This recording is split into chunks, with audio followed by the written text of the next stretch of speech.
Welcome to Subramani. I did a vlog. You must have seen this on what are the things which clients like to hear. So today I'm doing a vlog on what clients do not like to hear, right? So you should have both. So first thing, clients hate if you start, you have a conversation with him, you're talking, and you say, can you introduce me to your other wealthy friends? So first of all, he doesn't like it simply because he or she think that they are not wealthy. India is a funny country where a person with 20 crores net worth or 50 crores net worth and an annual bonus of 3 million US dollars calls himself अपना तो एकदम middle class values है, right? They believe that they got middle class values, what ever it means today. Everybody from a net worth of 1 lakh to a net worth of 20 crores calls himself middle class. So he does not want to be called wealthy. So it is not nothing right or wrong about it. But no, I don't think he wants to be called wealthy. So don't call him wealthy. Don't call her wealthy. It does not matter at all whether they are wealthy or no. Just ask him that since you have benefited from this relationship, do you think there are some other friends of yours whom I could help? Or I am sure I hope you're happy taking my advice and listening to me, and you have acted on a lot of this.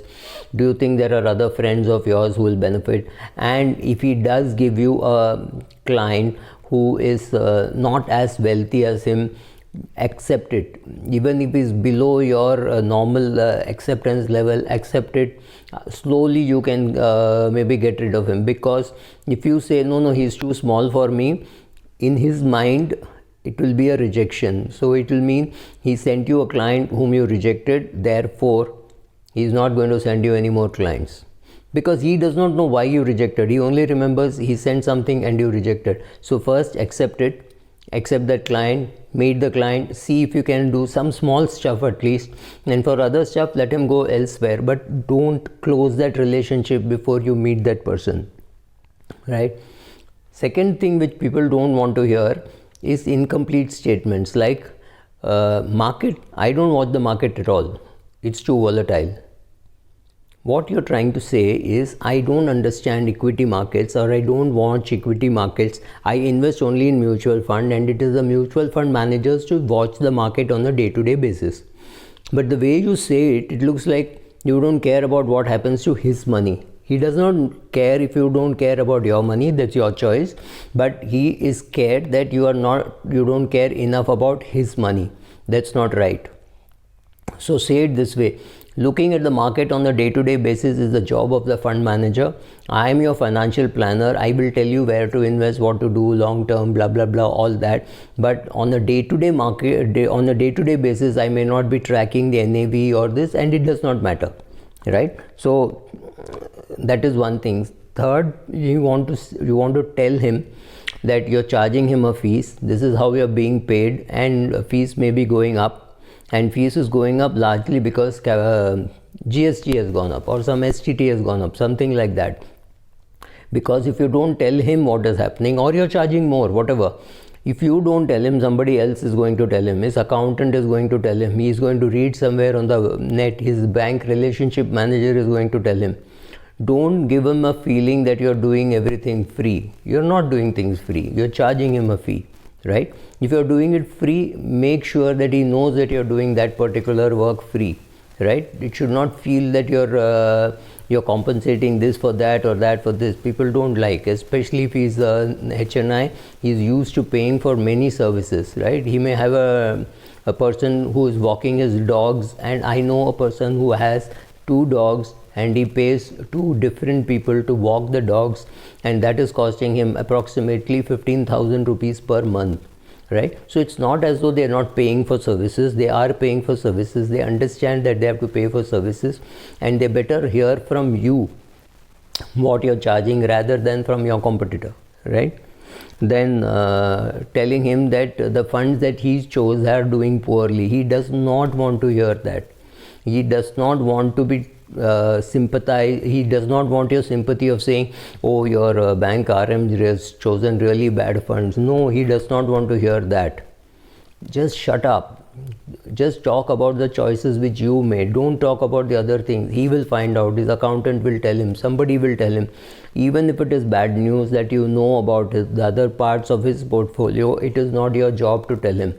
If you find some article which could guide him in that direction, send a link at some stage. Don't open your mouth towards it, right? The worst thing that you can do is telling him, I told you so. In 2015 itself, I told you that this is a bad thing that you're buying, and only in 2021 you're realizing this. Never, ever, ever say that, because I would look at it, if I were a neutral observer, I would look at it and say, oh, so in 2015 you were not good enough to convince me not to do it, right?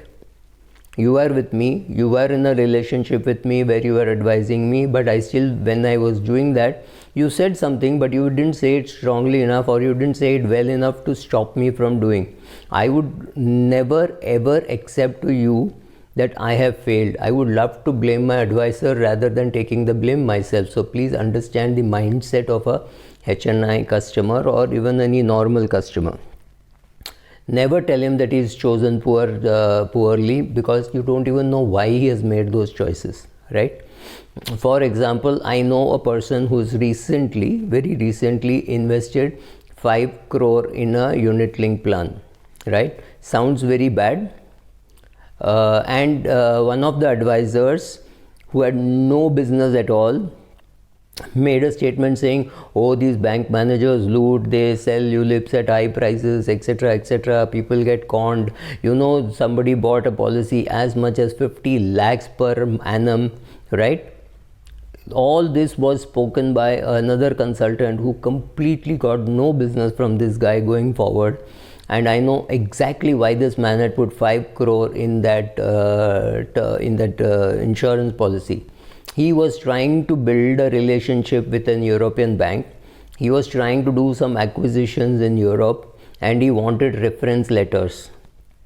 Now, when you go to Paris and you do a deal, or when you go to London and you do a deal, you don't really want to take a Citibank reference. You want to take a Credit Lyonnais in Paris or a Standard Chartered in London. So if you're trying to talk to clients in Paris and in London, you want letters from those banks saying, wow, we have a great relationship here, Mr. Ted will help you, or things like that. And therefore it helped that you need to talk about those things at a much later stage, not at an early stage if you don't even know why the client has made those decisions in life. Never ever say, oh, you're rich, you can afford it. I hate to hear something like this. Even whether I'm rich or no doesn't matter, but don't assume that my money has come free. That is exactly the message that the HNI customer is sending to you. He may be rich, he may be spending money, whatever, but it's none of your business to tell him you're rich so you can afford it. The richer the person, the more time that they spend on finding out whether the money is being well spent, right?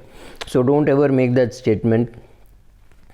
Don't ever say, oh, I was supposed to call you, I'm not very sure, I don't know whether I was supposed to call you. Never say that. If he calls you and says, oh, you were supposed to call me, accept it gracefully and say, oh, must have slipped my mind, I promised, I'm hugely sorry for whatever for not calling you, let me apologize, I'll come and meet you, or whatever, take the next course of action. Don't ever tell the client that you switch off the phone at 6 p.m. or 7 p.m. If you're at a stage of your career when all that business is important, never make that statement. You can tell him one thing, saying, can you please give me a good time to call you, because I would want to call you during business hours only. However, that's not true for you. You can call me anytime. That will mean that he knows that he can call you anytime, but he will not call you because you are respecting his time. So tell him that you will call him only during business hours, but if he has an emergency, he should call you because it is his money. He reads something, he panics, he wants to talk to you, you should be available. But the reverse is not necessary and not true also, right? Don't say that you won't take an account because it's too small. Don't say stupid things like, oh, only the middle class and the poor people pay tax, rich people don't. He does not want to hear that. He may be paying all his taxes, right? You don't know it. Keep your mouth shut. Some of the important things. There could be more. Let's see later. Another thing which HNI clients or even other clients don't want to hear is easy come, easy go. When you look at a person and you say, oh, a lot of easy money comes and goes, they don't want to hear these things, at least not in the early part of your relationship. Right? You don't know how he has earned money, you don't know what he has done. Then don't say things like, oh, such expensive toys can be bought only by people who have inherited money. Maybe he has inherited money, maybe he has not inherited money, maybe he has inherited money from his father-in-law. People are happy inheriting from their father, but they are not very proud of inheriting from their father-in-law. I have no clue why, but that is the truth, right? So he may not, the client may or may not like to hear that, right? So he may have actually paid off a lot of his father's debt, or maybe he's repaid a lot of his father-in-law's debt, apart from here making a lot of money. Maybe he's got ESOP, maybe he's got lucky, maybe he's bought some shares and not sold for a long time, and that has given him. You don't know. So right now, don't make any such statement, right? Don't say only people who inherit money can buy these kind of toys and anything on lifestyle. Don't talk about inheritance right till you know the person well enough. Don't talk about bank RMs giving you bad products, because clients don't think that bank RMs gave them bad products. They think they have been conned. Even if they think they have been conned, they don't want to hear from you that they have been conned, right? So play it by the ear and say, look at it this way, you don't have enough term insurance, so this ULIP could be perhaps be very useful, but you paid for 5 years and it is given suboptimal returns. It may be a great time to now shut it down, right? It is much better than saying, aapko ullu banaya, uska commission tha, he wanted to make a trip to Europe. Don't make those statements, because he thinks you are typically like a carpenter complaining about another carpenter's work. Don't do it. Even if you want to crib about it much later over a drink or something like that, rather than in a business meeting. It's none of your business. You do not know under what circumstances he took those decisions, right? So these are some of the things which I don't think an HNI client really wants to hear from anybody, and definitely not from you. I know investment advisors, chartered accountants, lawyers who have lost business because of such statements. I've been a sales guy. You can think of some of the stupid statements that I have made. So all this comes from the experience of doing that. Thank you.